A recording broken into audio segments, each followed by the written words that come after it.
Inclement weather prevailed that day. A warning about an impending storm had been broadcast on the radio. However, Alex paid it no mind, a decision he would later deeply regret. Trees along the road bent low under the powerful onslaught of the wind, giving the impression they were about to be ripped from the ground, roots and all. The raging gale kicked up columns of dust, whipped the grass, and scattered trash strewn along the roadside. Inside his car, Alex felt completely safe. The warmth and coziness reliably shielded him from the elemental fury outside. At first, he watched nature's rampage with some interest, but soon he grasped the dangerous consequences this hurricane could entail. Anxiety gripped him. What if trees started falling right onto the car? Rescuers would hardly be able to arrive quickly in such weather, as most people had wisely opted to stay indoors. The usually busy highway was utterly deserted. Alex had seen the last car about 20 minutes ago. Nevertheless, his home was no more than 10 kilometers away, and he pressed on. Suddenly, a deafening crack echoed through the air, and Alex slammed on the brakes. Right in front of him, lying across the road, was an enormous tree, its wide crown blocking almost half the roadway. Although there was still considerable distance to the obstacle, the man couldn't shake the fear inspired by the raging storm, and he decided to pull over to collect himself. The spot he chose proved quite fortunate. The car was in a slight hollow where the wind was noticeably weaker than out in the open. Alex took a deep breath, looked around, and realized he could even open the car doors here without fear of the wind tearing them off. After switching off the engine for a moment, Alex started it again and was about to continue driving when something on the roadside, amidst the grass, caught his attention. Movement. Alex leaned up to get a better look, but the dim twilight and tall grass obscured his view. Making up his mind, he got out of the car. The icy wind instantly chilled him to the bone, but fighting the cold, he headed towards the spot where he'd seen the motion. Under a bush, the man found a cat, its head firmly wedged inside a narrow tin can. The can was stuck fast around the animal's neck, making removal impossible. The cat shook its head desperately, trying in vain to free itself from the trap. Alex cautiously approached. Hearing footsteps through the howl of the wind, the cat froze warily. When the man took another step, the frightened animal darted away, but unable to see where it was going, crashed headlong into the can. The impact made the cat sit back on its haunches and whimper loudly. Strangely enough, Alex found the sight momentarily amusing, and an involuntary chuckle escaped him. However, a second later, imagining himself in the poor creature's predicament, his smile vanished. The man pulled his hands, already beginning to feel numb, from his pockets and reached towards the cat. The terrified creature leaped again, scrambled between some rocks, and darted further away. "You'll starve like this, or get hit by a car. Let me help you," he called out, taking another step. But the cat only retreated again. At that moment, the first large drops of rain began to fall from the low, dark clouds. Icy water trickled down his collar, and Alex winced. Despite the discomfort, the man was determined not to leave the poor animal in its plight and resolved to help. Taking several quick strides, Alex caught up with the cat and firmly grabbed it by the scruff of its neck. But his attempts to pull the can off failed. His frozen fingers trembled uncontrollably. Giving up for the moment, Alex waved his efforts away, got back into his car, and placed the cat on the passenger seat. He slammed the door shut with a bang. Turning on the ignition, Alex immediately heard ominous hissing and a long, low howl emanating from the tin can encasing the cat's head. To warm his numb fingers and restore feeling, he blew on them vigorously. Then, trying not to frighten the animal further, the man carefully reached for it. Gently twisting the tin, Alex finally managed to free the unfortunate cat. As soon as the can was off, the cat jerked violently, let out a piercing hiss, and lashed out at Alex with a paw. The man snatched his hands back. Still hissing, the creature stared intently at the offending can, as if it were the sole source of all its misery. Alex stuck the can into the car's door pocket, and only then did the cat fall silent for a brief moment. But the quiet was short-lived. The next second, the animal leaped up on the seat in panic, darted frantically around the cabin, then scrambled into a corner on the dashboard as far from the driver as possible, and looked around with wide, wary eyes. It was clearly its first time inside a car. Alex pondered how the cat had ended up here on this deserted highway. The nearest town was several kilometers away. Could it possibly have journeyed all this way from town with the can stuck on its head, or had someone simply driven it out here and abandoned it to its fate? The latter seemed disturbingly plausible. The cat looked dreadful. Its fur was dirty and matted, dried tear tracks stained the corners of its eyes, and debris clung to its tail. The animal's reaction to any human movement was so extreme, it was obvious it hadn't interacted with people for a very long time, if ever. Alex's attempt to simply reach out triggered a fresh wave of hysteria. The cat hissed so fiercely it felt like his eardrums might pop. Alex, no stranger to loud feline protests, was nonetheless stunned by the sheer piercing quality of the sound. "Easy, easy," he tried to soothe the creature, but it only made things worse. The cat howled even louder. Its panicked gaze filled Alex with pity. He had no intention of trying to tame it by force. Besides, he wouldn't have even spotted the cat if it hadn't been for the fallen tree blocking the road. The idea of taking the cat to the city and finding it a good home seemed sensible, but every attempt to calm it down proved futile. At one point, as Alex shifted in his seat to get comfortable, he provoked another frantic reaction. The cat leaped over the back of the passenger seat and vanished behind the rear headrest. Sighing heavily, Alex decided it wasn't fair to torment the animal further. Seeing how fiercely it resisted any help, he opened the back door. "Go on, if you want," he said. However, despite the offer of freedom, the cat retreated further behind the seat. But as soon as the man settled back into his own seat, curiosity seemingly overcame fear. The cat cautiously poked its head out, sniffed the air, and surveyed the world outside.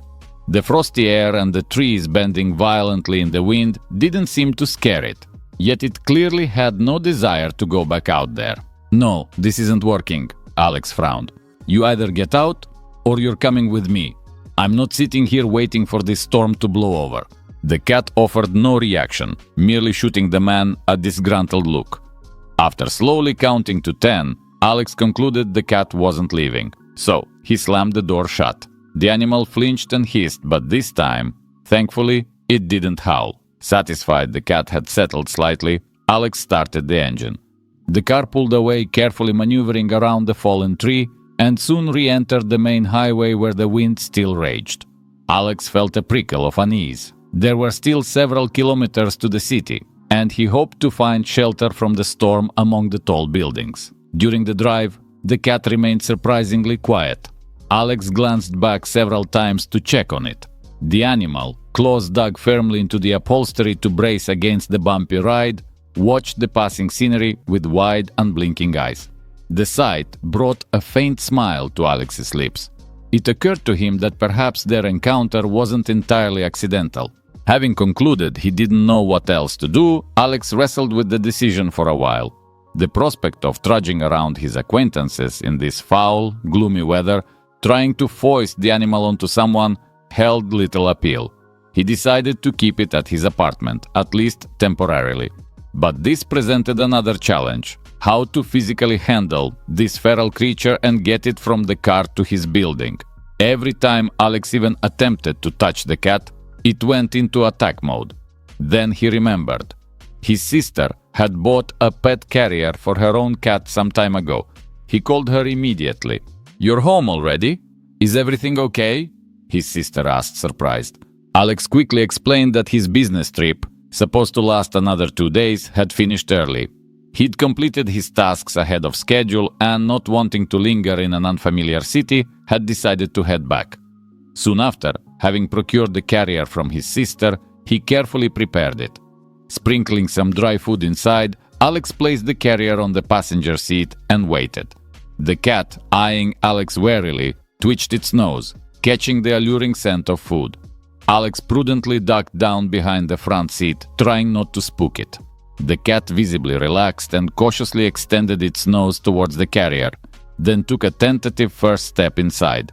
The trail of food, thoughtfully scattered all the way to the back, lured it further in. Finally, When its hind legs were fully inside, Alex swiftly slammed the carrier door shut and instantly flipped the lock. The cat erupted in a deafening chorus of hisses, howls, and growls, but Alex remained resolute. Stepping back to a safe distance, he breathed a sigh of relief. "Finally caught the little beast!" he exclaimed. On the way home, he made one essential stop at the supermarket.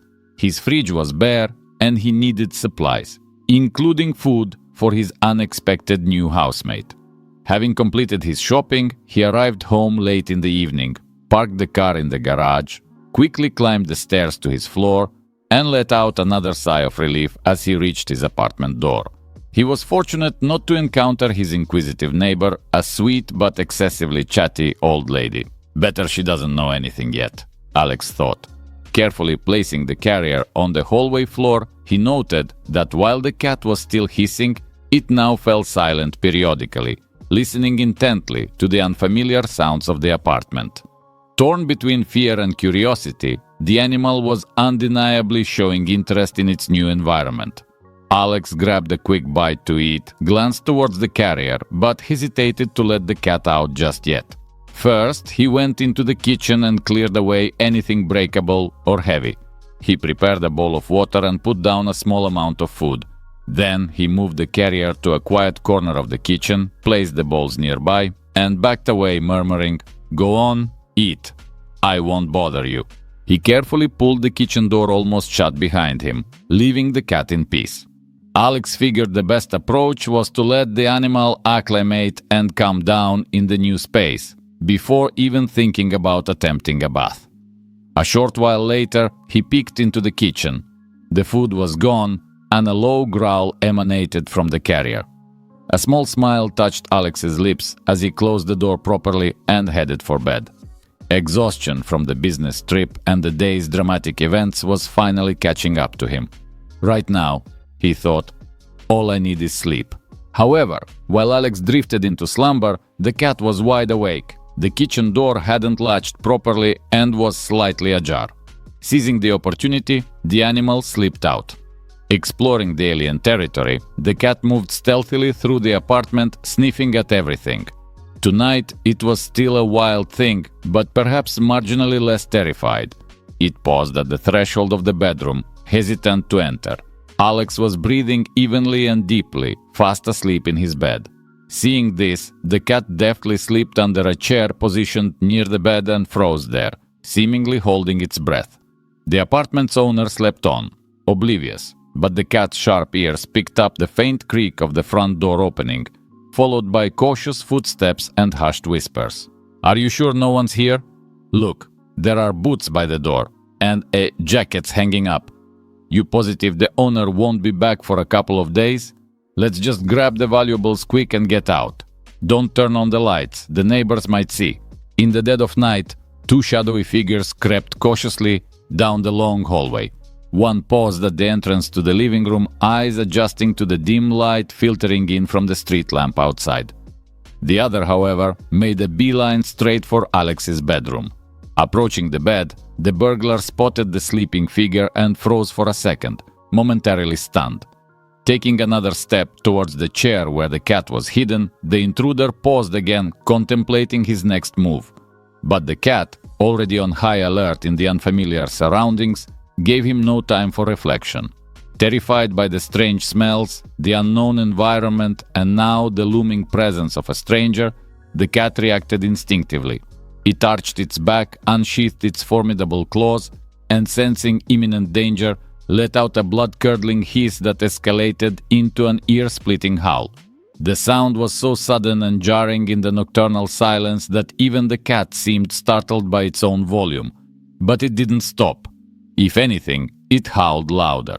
Alex jolted awake in bed, utterly disoriented. The burglar, standing mere feet away, recoiled violently in shock, lost his balance and slammed his forehead with full force against the solid doorframe. A sickening thud echoed in the room as the man crumpled instantly to the floor, unconscious. The second intruder, hearing the commotion from the hallway, saw his accomplice collapse.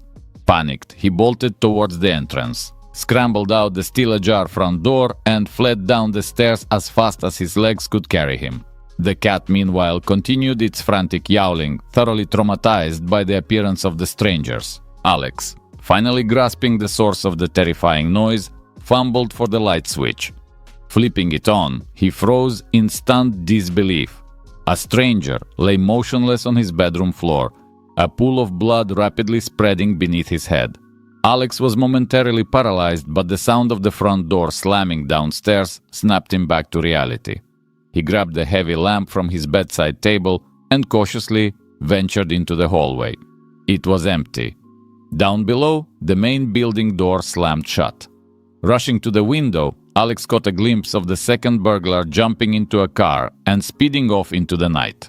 Putting the lamp down, he quickly grabbed his phone to call the police and an ambulance.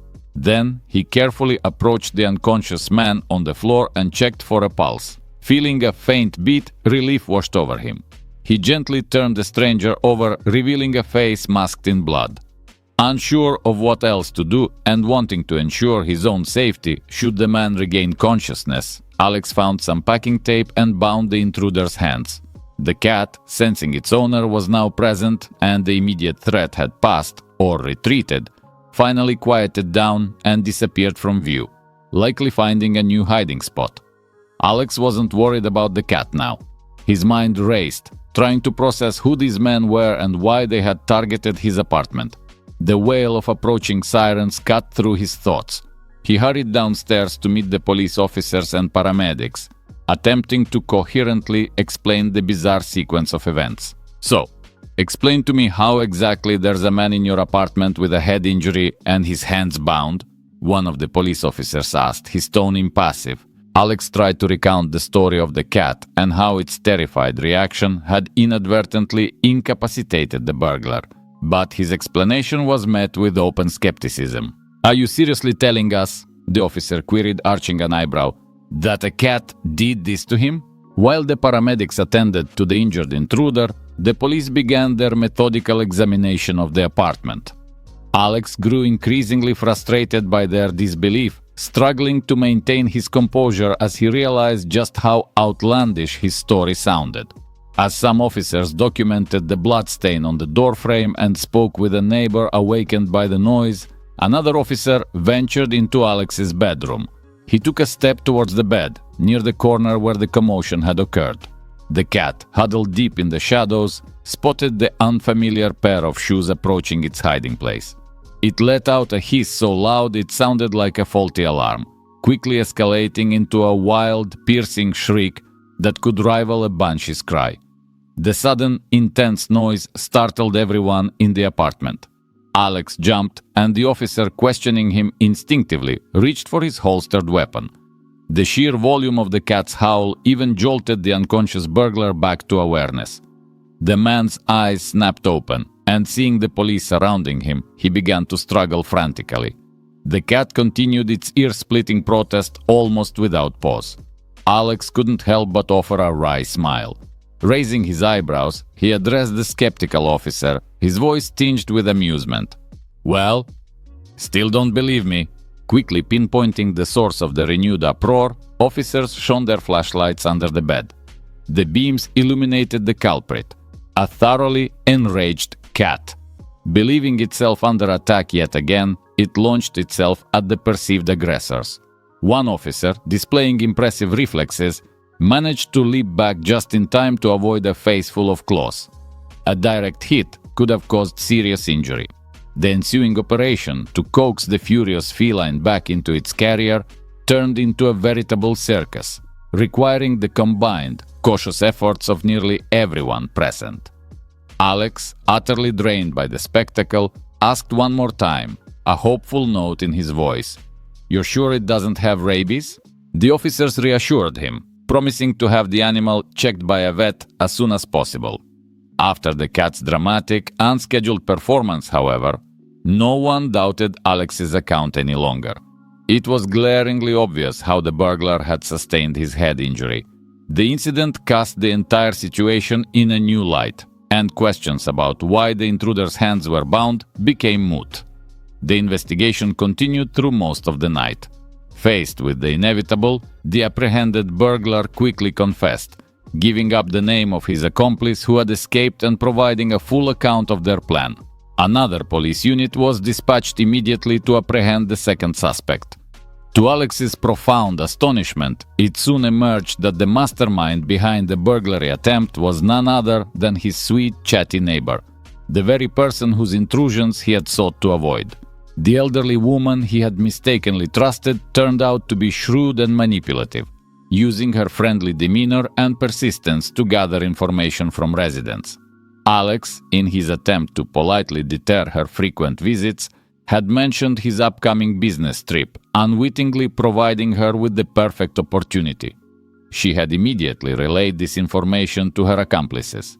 In the aftermath, the entire apartment building buzzed with gossip about the seemingly harmless pensioner's secret life of crime and her suspected involvement in other thefts. Alex, trying his best to ignore the neighborhood chatter, focused on dealing with the immediate aftermath. First, he had to wait for a locksmith to come and install a new, more secure lock on his damaged front door. Then, he spent the better part of the next day driving around the city, searching for a veterinarian willing and able to examine the notoriously uncooperative cat. The animal lived up to its reputation. The mere sight of a syringe, or even a swift movement, sent it into a defensive frenzy, causing most vets to quickly abandon any attempt to handle it.